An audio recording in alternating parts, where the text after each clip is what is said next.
இங்க பாருங்க உங்க இங்கிலீஷ் மேம் வரல, நான் தான் சப்ஸ்டியூட் வந்திருக்கேன். ஆனா நம்ம எனக்கு பிடி பீரியட் போக போறோம். எப்பதான் படிச்சுட்டு இருந்தா ரொம்ப ஸ்ட்ரெஸ்ஸா இருக்கும், விளையாடலாம். ஆனா ஸ்கூல் காலேஜ் படிக்கும் ஒரு ஆள் கூட நல்ல மார்க் போல. ஆனா என் ஸ்டூடெண்ட்ஸ் அப்படி கலந்து விட மாட்டேன். ஐயோ என்ன இந்த கொஸ்டின்ல ஒண்ணுமே இல்ல, 10க்கு ஒரு 4 மார்க் போடும், ஒண்ணுமே இல்ல முட்டைன்னு பார்த்தா ஃபீல் பண்ணுவாங்க. நல்லா படிக்கிற பிள்ளை பேப்பரா, இது எப்படி மிஸ்டேக்கே இருக்காது.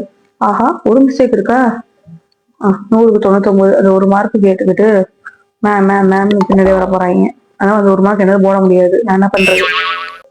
ஃபெயில் ஆகிறவனை கூட பாஸ் பண்ணிடலாம், இந்த 99 100ஆம் மார்க்ல தான் ரொம்ப கஷ்டம்.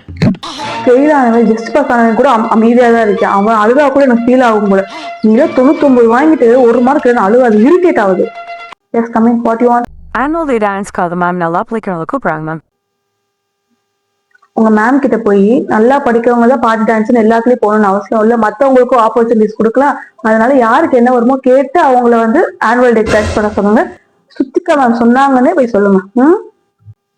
ஓகே ஸ்டூடெண்ட்ஸ், நீங்க வந்து 2 சயின்ஸ் பீரியட் இருக்கு, ஒரு 4th பீரியட் ஒரு 7th பீரியட். நான் வந்து 4th பீரியட்ல என் போர்ஷன் நடத்தி முடிச்சிடுறேன்.